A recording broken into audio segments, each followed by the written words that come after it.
তাই মনের মানুষ যিনি, তার সাথে সেই মনের আলোচনাটাই করতে হয়। আমি যখন প্রশ্ন গানটা রাখছিলাম, এদিকে তো একটু কানা ঘোষা হয়েছে। আমাদের চোখ কিন্তু অনেক জায়গায় যায় বাবা, একটু কানা ঘোষা হয়েছে। কি গান করতেছে এলাম সরকার, হ্যাঁ আজকে কি গান শুরু করলো? হ্যাঁ এই গান তো শুনি নেই, এই আলোচনাও মনে হয় ভালো হবে না।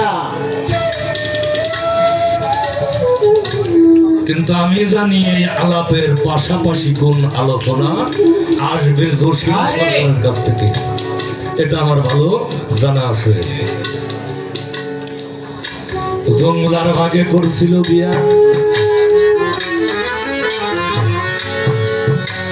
এইখানে আমার একটু খটকা লাগছে, তাই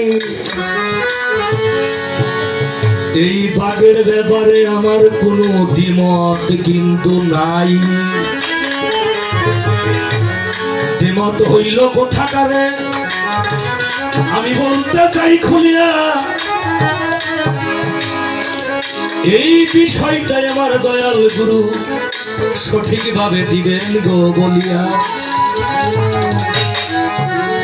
হুজুরে পাক সাল্লাল্লাহু সালাতু ওয়াস সালাম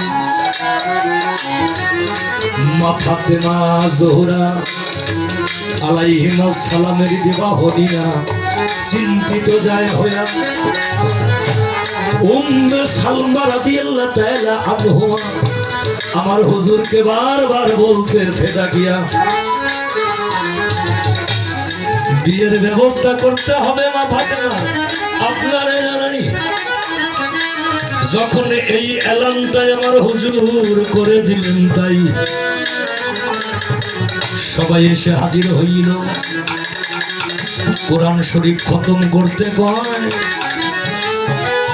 সারে সাইরে কোরআন শরীফ লইয়া সকলেই তখন বসে যায়।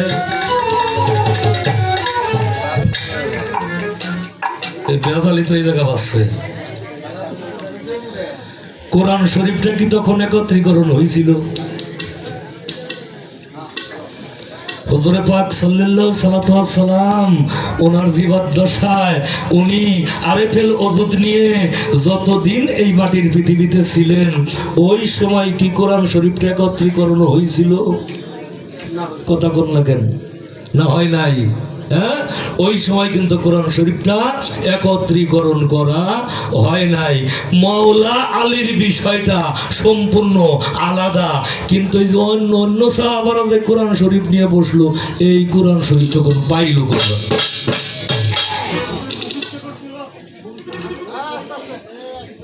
নাজিলি শেষ হয় তখন, গোড়ায় আব্দুল্লাহ নাজিলি শেষ হয় নাই। আসবেনে যার কাছে কইছি তার মিটারে ঠিকই ধরছে। চমৎকার ভাবে জবাবদেহি করলেন।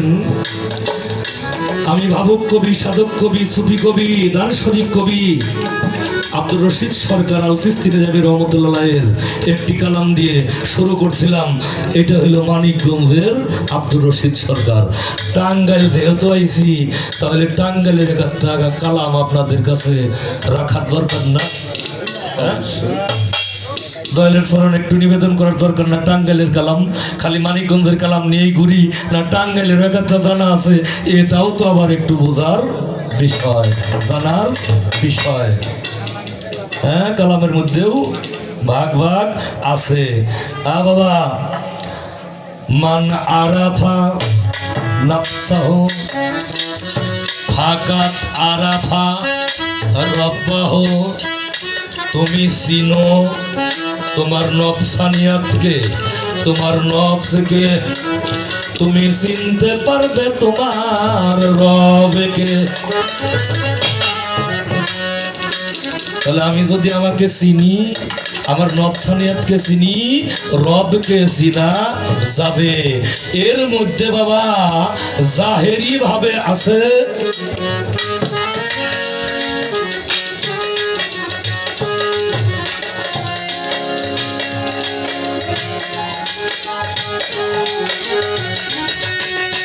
ছোট জাহিরি ভাবে কি আছে? কলেমা, নামাজ, রোজা, হজ আর হইল যাকাত। কলেমা পাঠ করতে হয়, কলেমা পড়তে হয় লা ইলাহা ইল্লাল্লাহু মুহাম্মাদুর রাসূলুল্লাহ সাল্লাল্লাহু সাল্লাতু ওয়াসাল্লাম। কেউ কয় একটা, কেউ কয় দুইটা, কেউ কয় চারটে, কেউ কয় পাঁচটা, কেউ কয় সাতটা। সাতটা কোক, আটটা কোক, একটা কোক, এইটা জানার বিষয় না। এই কলেমা করতে হয়। আমাদের সিয়াম সাধনা করতে হয়, রোজা রাখতে হয়, আমাদের নামাজ পড়তে হয়, হয় কিনা? মুসলমানের বেনা কয়টা বাবা? বেনা কয়টা? পাঁচটা। আচ্ছা, পাঁচটা বেনার একটা বেনা যেই মানুষটা আদায় করবে না, সে কি মুসলমান বলে দাবি করতে পারবে? পারবে?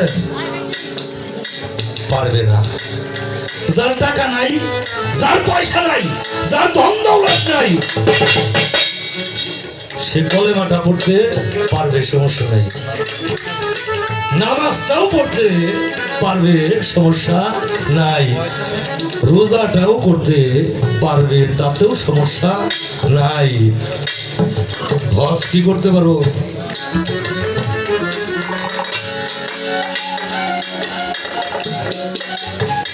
বর্তমান মক্কা শরীফ যাইতে টাকা লাগে কত? আমার ধারণা নাই, আমার ধারণা নাই।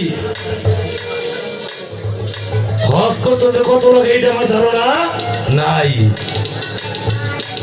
কিন্তু আমার যে বড় ছেলে, তারে পাঠাইছি, তাতে লাগছে আমার 6 লাখ।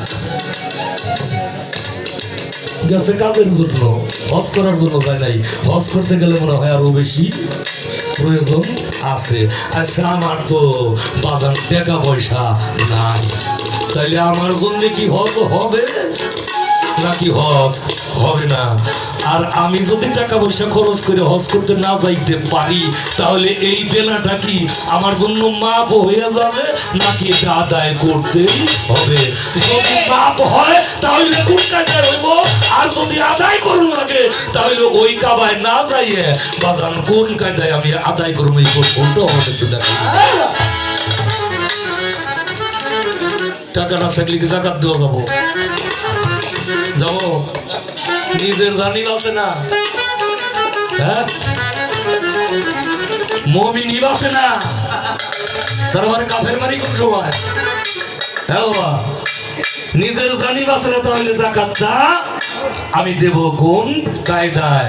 এখানে আমি সাধক সুশীল সরকার, টাঙ্গাইলের যিনি মহা রত্ন সাধক সুশীল সরকার, বাজার আমার জীবনে একটা রাত্রি, মাত্র একটা রাত্রি শীতরদের সাথে কাটানোর ভাগ্য হয়েছিল। তারপরে আমি আর সময় করতে পারলাম না, কিন্তু এখন সময় পাইলেও আর তার সাথে সেইভাবে আমি দেখা করতে পারবো না। এখানে একটি গান আমি রাখবো নিবেদন স্বরূপ দয়ালের কাছে।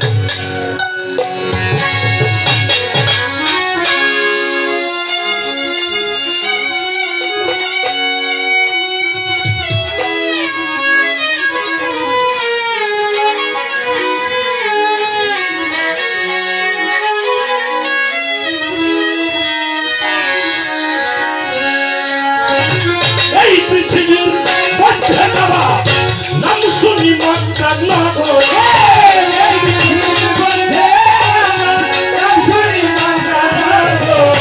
এই পৃথিবীর মধ্যে যাওয়া নাম শুনি মনটা না গো।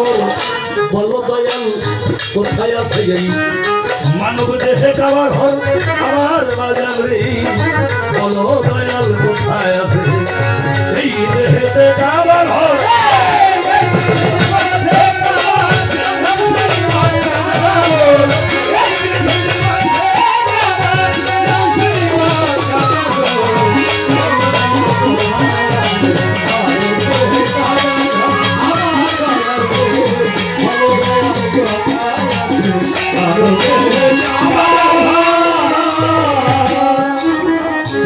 $365 দিনে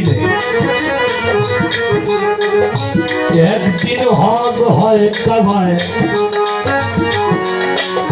365 দিন,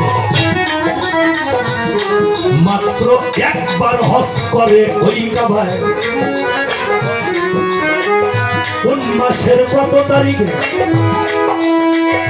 হজ হবে দেহ কাবায়?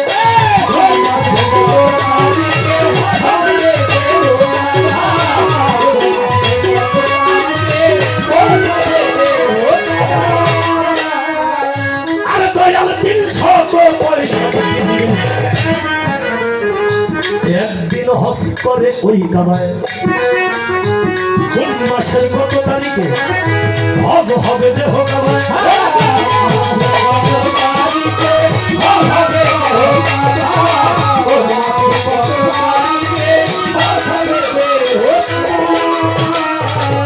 আরে আমি বলছি না জায়গার সাথে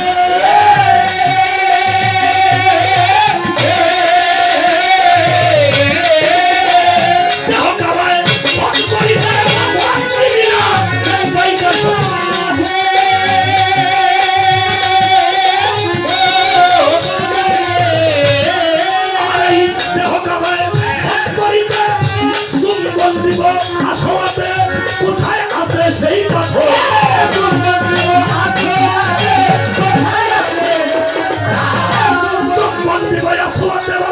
কোথায় আছে সেই পাথর? বলো দয়াল কোথায় আছে মানব দেহে আমার ঘর আমার বাজান রে? বলো দয়াল কোথায় আছে এই দেহেতে তারা ঘর?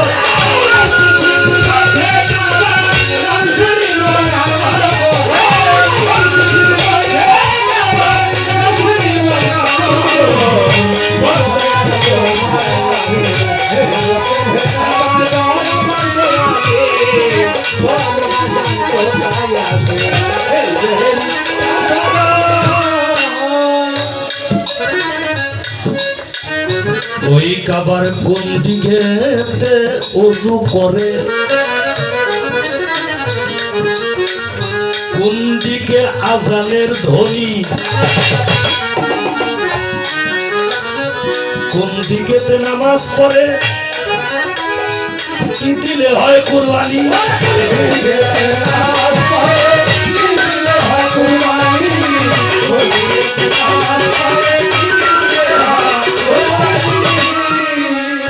আরে কাবায় কোন দিকেতে ওযু করে, কোন দিকে আজানের ধ্বনি,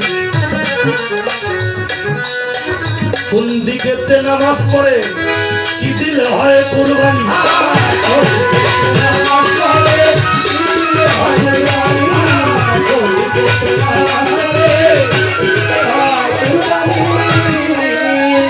আরে বলো কয়টা রোজা এই কাবা ঘরে?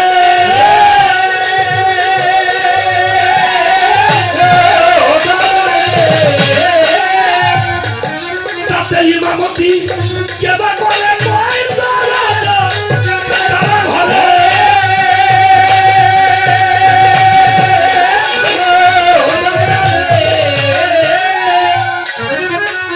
ইমামতি কেবা করে কোন সূরাতে নামাজ পড়ে, কয়টি সেজদা তার ভিতর?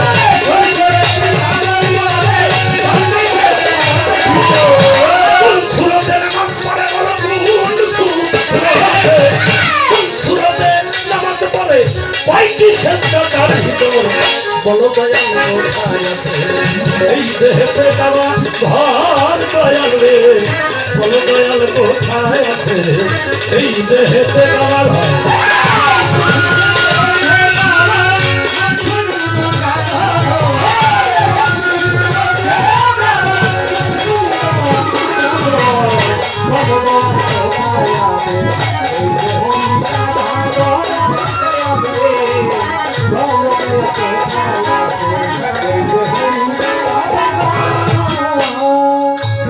সরণদ্বীপ হইতে জেদ্দা,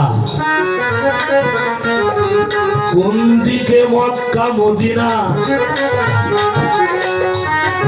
কোন দিনে হয় ঈদ মুবারক, কার সাথে মিলাইছি না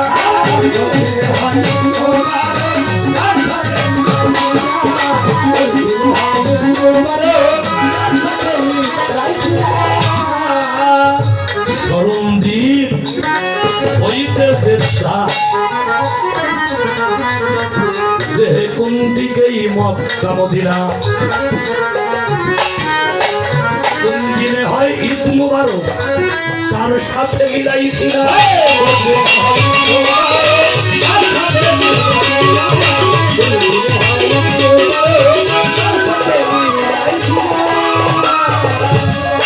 আরে কোথায় সে আরাফাত ময়দান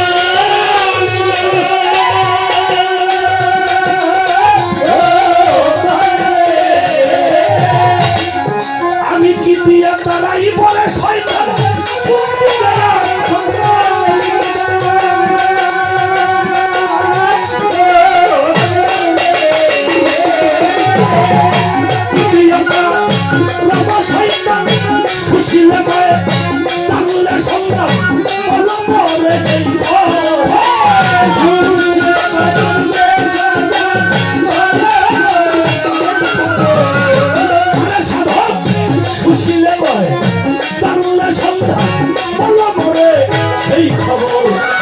বলো দয়াল কোথায় আছে এই দেহে বাবা বলো দয়াল কোথায় আছে এই দেহে বাবা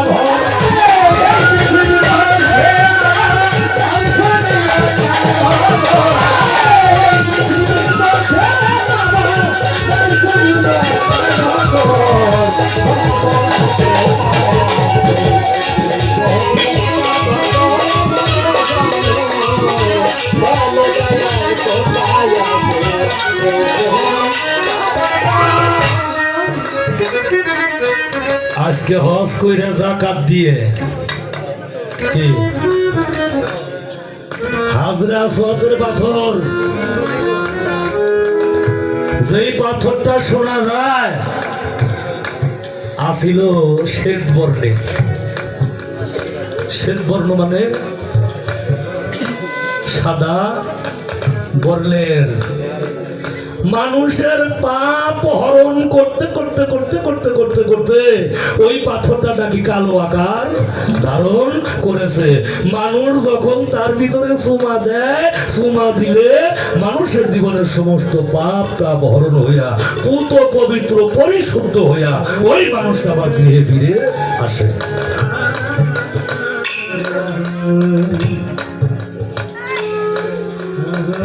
বাবা আমি যাইতে পারুম না আমার এত টাকা পয়সা নাই আমার এত শক্তিও নাই শয়তান রেডি আমার আমি 11 সালে পত্রিকায়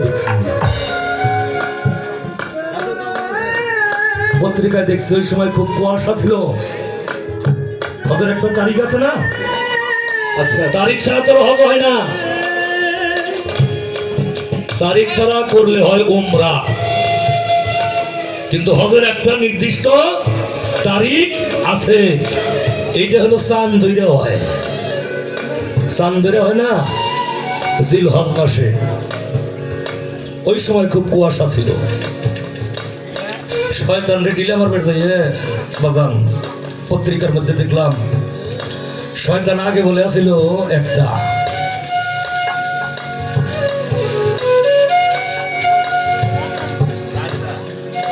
তারপরে বানাইছে 2টে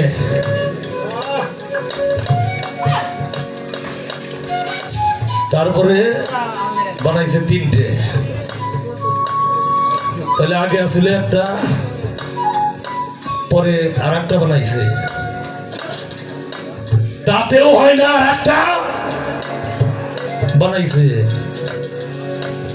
কত মানুষ যায় যে ঢিলে দিল রে বাবা কিন্তু তাতে শয়তান কোনোদিন কইল না যে আমি একটু আঘাত পাইছি আমার একটু খারাপ লাগতেছে আমার একটু সর্দি হয়েছে আমার একটু জ্বর হয়েছে এই যে এত মানুষের ঢিলে বাইরে বাইরে আমার শরীরটারে অসুস্থ কইরে দিছে তাহলে মনে হয় যে একটা দিল শয়তানের গায়ে লাগাইতে পারে নাই, তারপরেও খালি বানাইতেছে একটা দুইটা তিনটে, এই তিনটে পর্যন্ত আমি দেখছি, পরে আরো বানাইছে কিনা। এখন আপনি বাজান কইবেন এই শয়তানি বাড়তেছে না শয়তান বাড়তেছে? কি শয়তানি বাড়তেছে না শয়তান বাড়তেছে?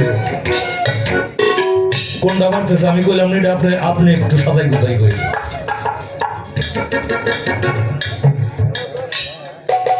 তাহলে এই এর মধ্যে যে হজ করুমের কোনো দিন তারিখ, এর কোনো সময় সীমা আছে কি? নাই।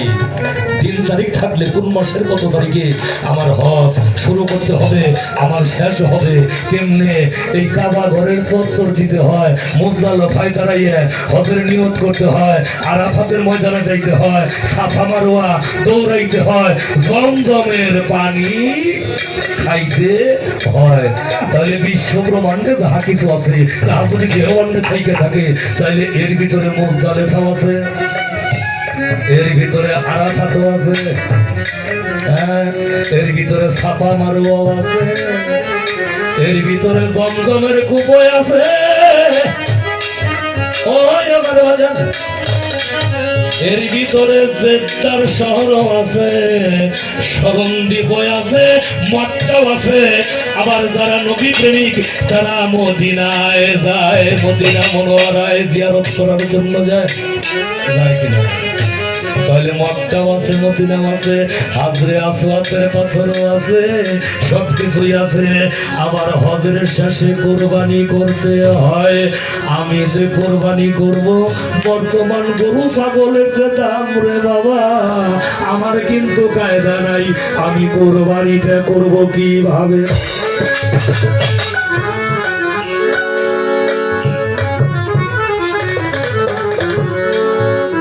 সবাই যে নামাজ পড়া লাগে না, যারা হজ করছেন তারা জানেন নামাজ পড়া লাগে।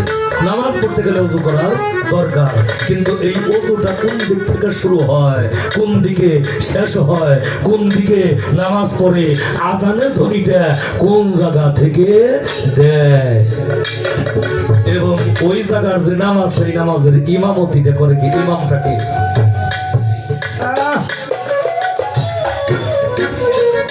এই কাবা শরীফের দরজা কয়টা?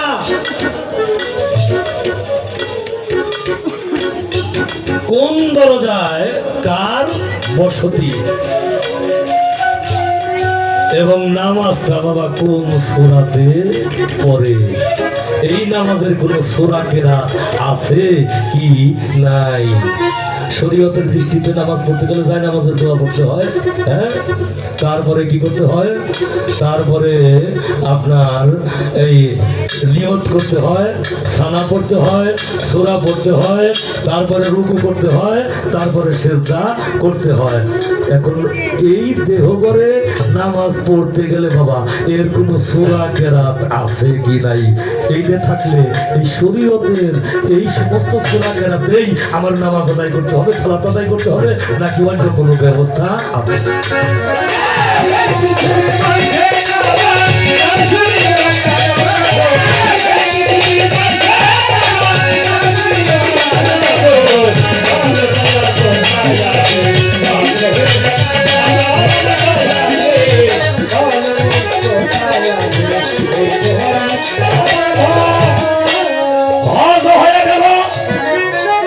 কোরবানি হবে, ঈদ হবে, সালাত হবে, নামাজ হবে। নামাজ শেষে কি করব?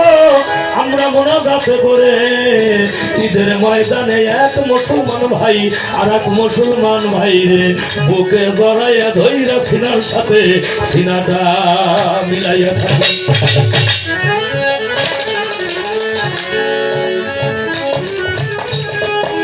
কিন্তু এই দেহ কামার ভিতরে যখন ওই নামাজটা হবে, আমি কার সাথে সিনা মিলাইয়া আমার এই দেহটাকে শীতল করব?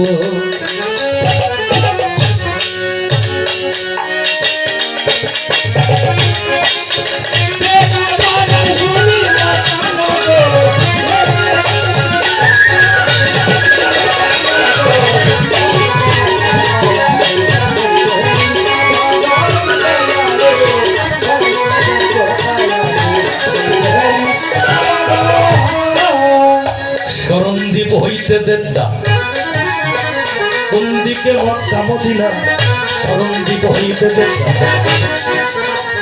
কোন দিকে মক্কা মদিনা, কোন দিনে হয় ঈদ মুবারক, কার সাথে মিলাইছে না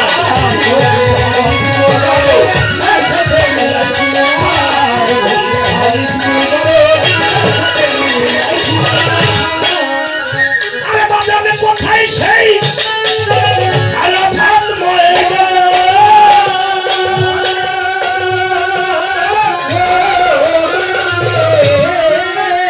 জিতিয়া তারাই পরে শয়তান, কোথায় সেই আরাফাত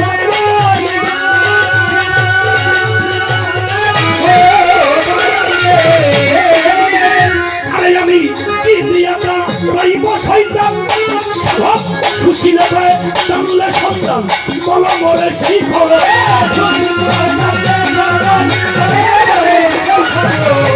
আরে সাধক সুশীলে পায় জানলে সন্তান সুশীলে করে সুশীলে পায় জানলে সন্তান বলা মরে সেই খবর বলো দয়াল এই দেহেতে আমার ঘর আমার বাজানো বলো দয়াল কোথায় আছে এই দেহেতে আমার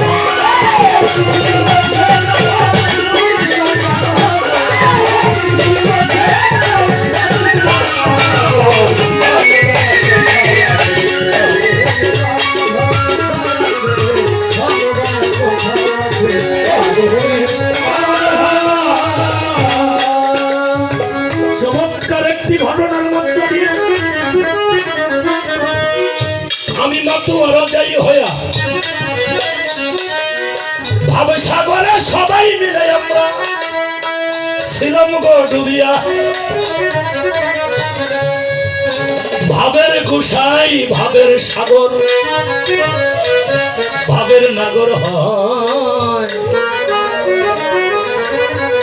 তাই তো ভাবের কিছু আলাপ তার কাছে রাখতে হয়। বাবারে মালিক রে যদি আমি চিনতাম, মালিক রে যদি আমি চিনতে পারতাম তাহলে তো আমার কোনো ক্ষতি হইতো না।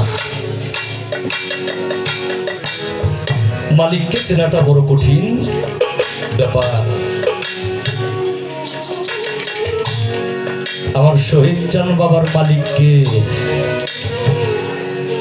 আমার সন্তোষ চান বাবা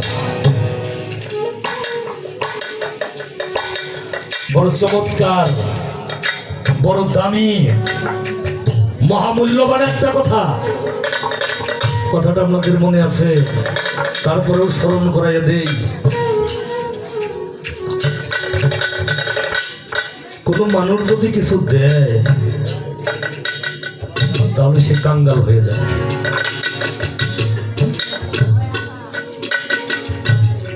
আর 1 গুণ দিয়ে যখন 10 গুণ সে প্রাপ্ত হয়, ওই মানুষটা তখন ধনী হয়ে যায়।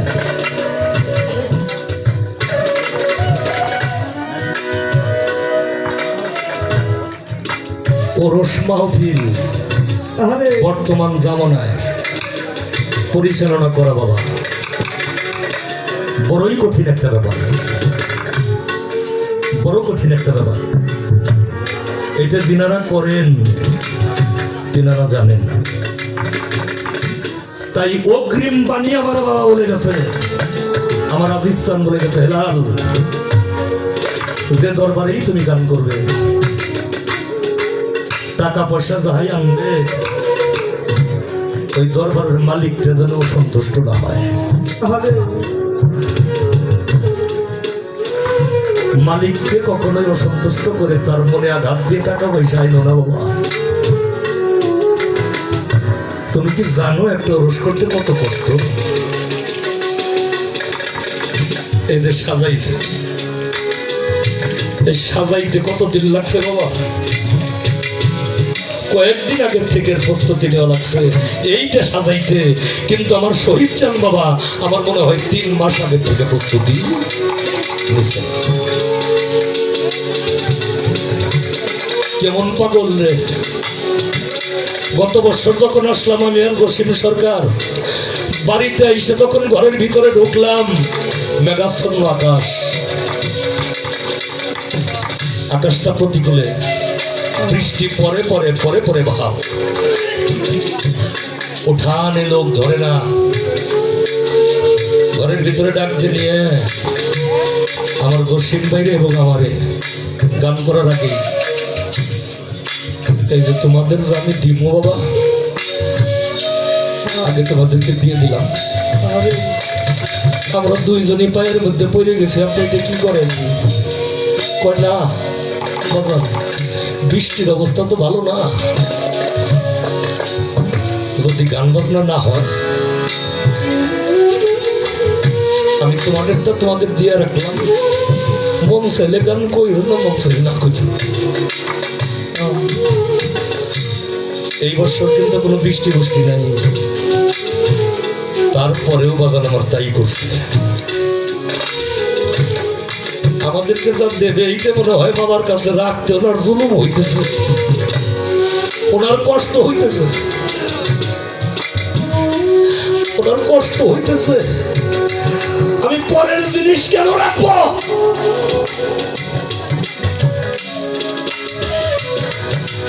সন্তোষ চন্দ্র যেমন সমস্ত কিছু দিয়ে কাঙ্গাল হয়ে গেছে, এই টাকা কয়টা উনি সারা রাত ওনার কাছে রাখবে না।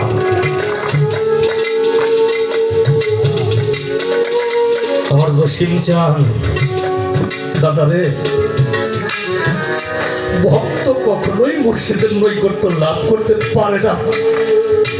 সে যত ইবাদতই করুক, যত সাধনাই করুক, সে মুর্শিদের নৈকট্য লাভ করতে পারে না। মুর্শিদ আমার সন্তোষ বাবা, আমার সুরেশ্বরী বাবা, আমার আজিজ বাবা, আমার জিন্দা শাহ বাবা যদি কৃপা করে, তার সেই রহমতের বাড়ি ভক্তের উপরে বর্ষণ না করে।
কোথায় ওই নারে গানার গান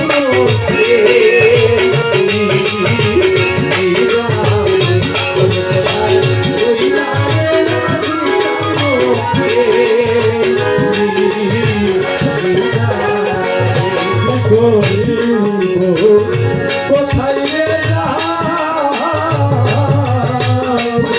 বাবা কোথায়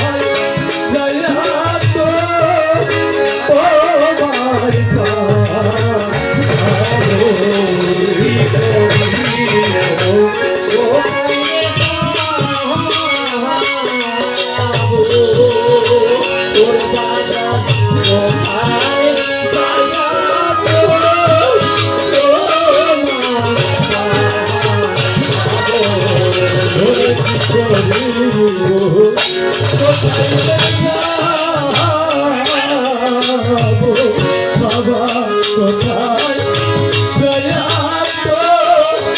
তোমায় পাবো ওরে তোমার আলু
বলতেছে দুর্ভাষ ও বাবা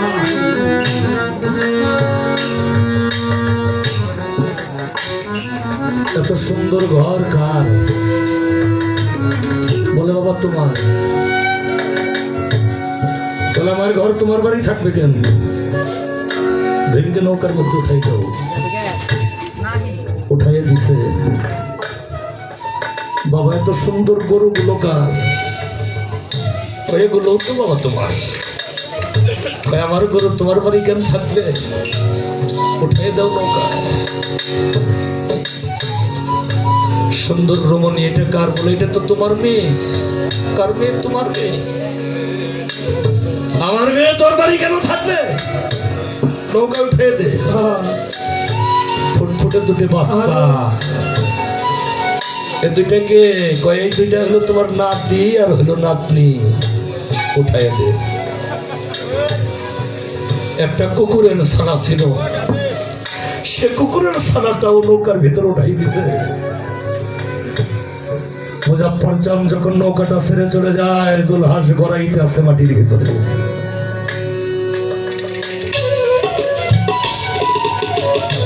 অন্যান্য ভক্তরা বলে, বাবা কেমন ভক্ত তোমার, সবকিছু নৌকার ভিতরে উঠাই দিয়া এখন এইগুলোর শোকে কান্না করে। বলে নৌকাটা একটু ঘোরা। ও কেন কান্না করে একটু জানি। বলে দুলহাস সবকিছু নৌকার ভিতরে উঠাইছি তাই কান্দ বাবা। পায়ের মধ্যে পড়ে আরো কান্না করে। ও বাবা তোমার নৌকা, যেই নৌকার ভিতরে ঘরের জায়গা হয়েছে, গরুর জায়গা হয়েছে, তোমার মেয়ের জায়গা হয়েছে, তোমার নাতি নাতনির জায়গা হয়েছে, একটা কুকুরের ছানা ছিল তারও জায়গা হয়েছে 70 চাঁদ। ও আমার সুরেশ্বরী বাবা,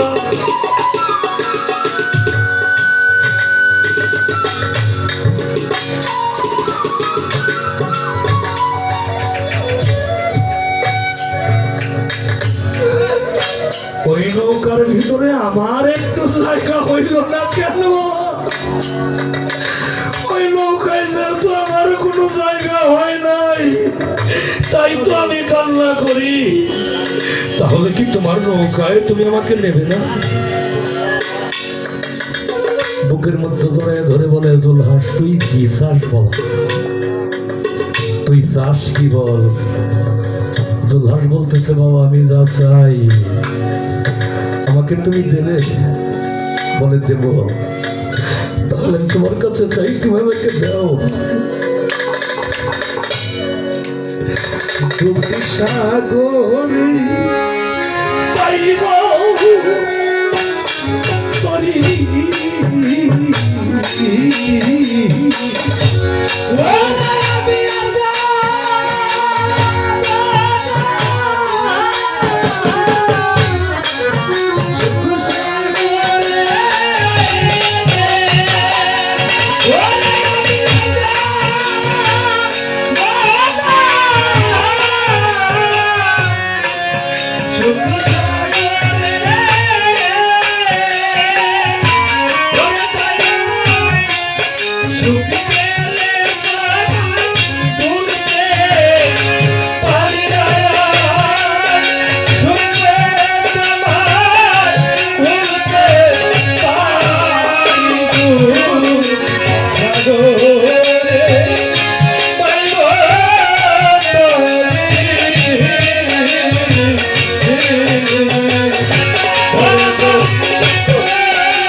এই জীবনে সুখানি কলসিরে কত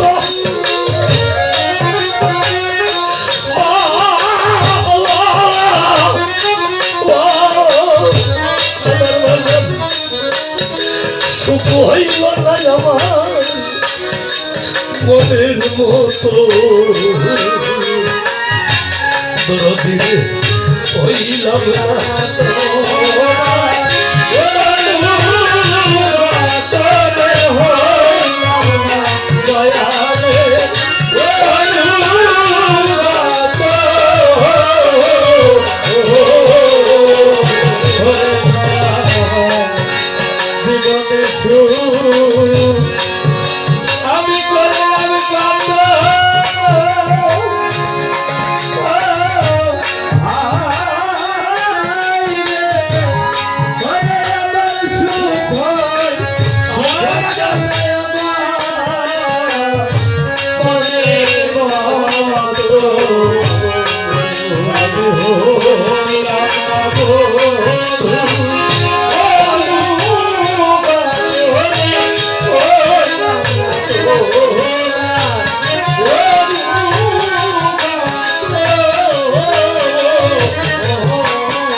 ওরে শহীদ চালে রে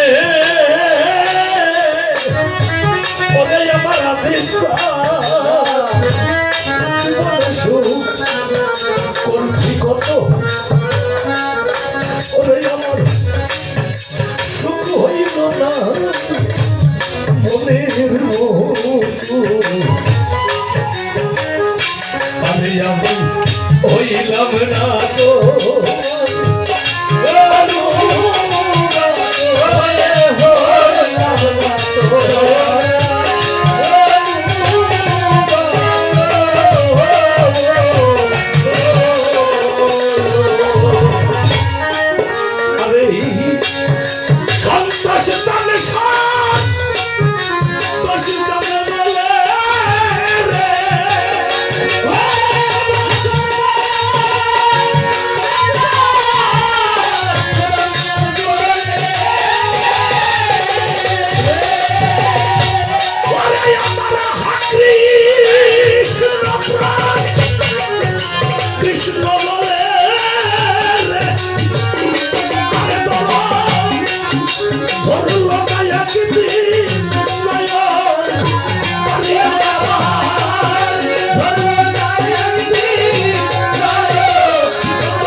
পাঠালে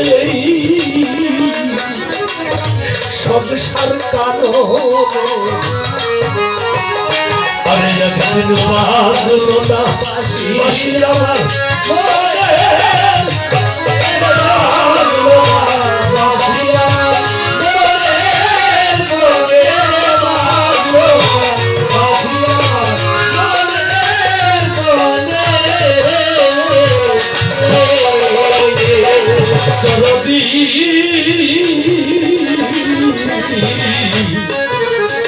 আমার কথা বুঝি নাই তোর মনে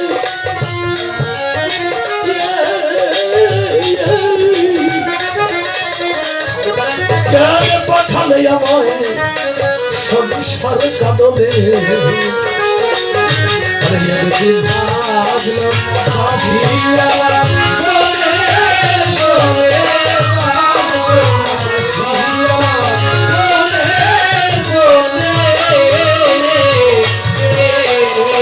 আরে কবে সন্ধ্যা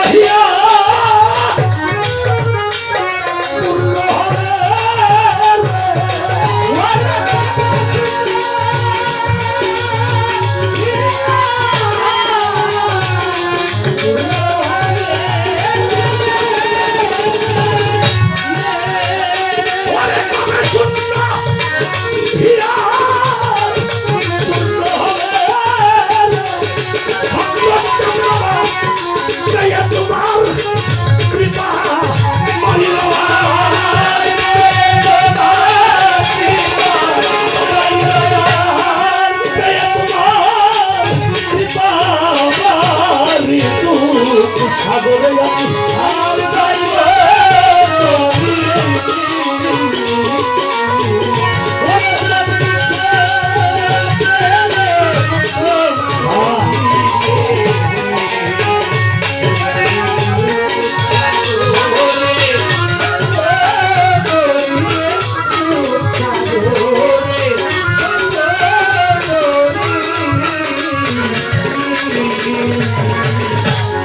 পাগল বিজয়েরই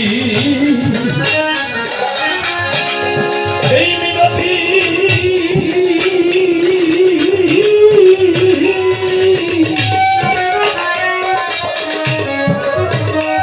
ওরে তোমার ওই চরণে যেন আমার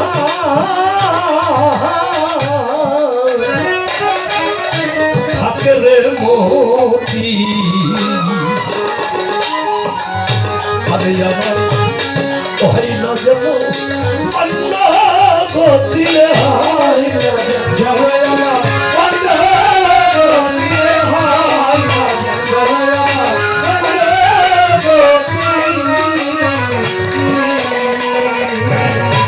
পাগল বিজয়েরই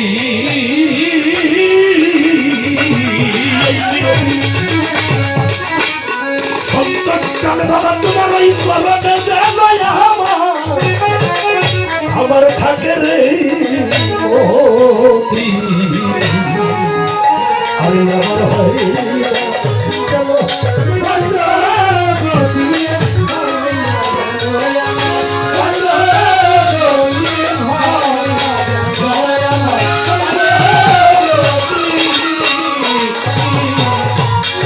বাবা তোমার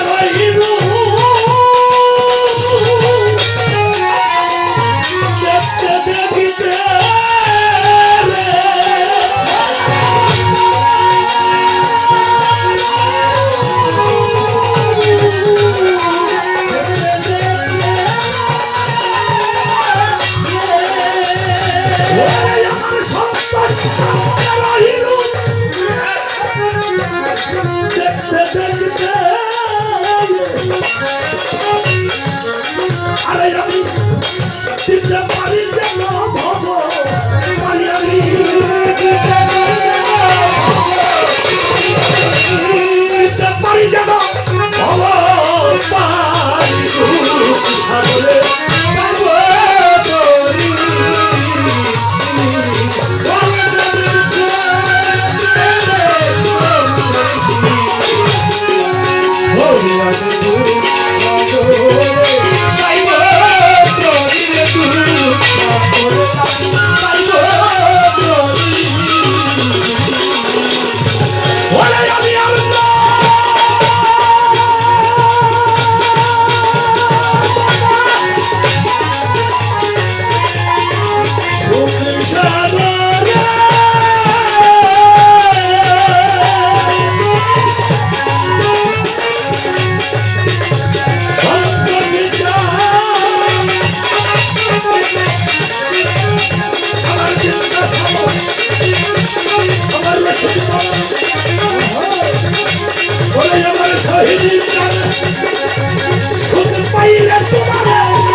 আমি দুটি সাগর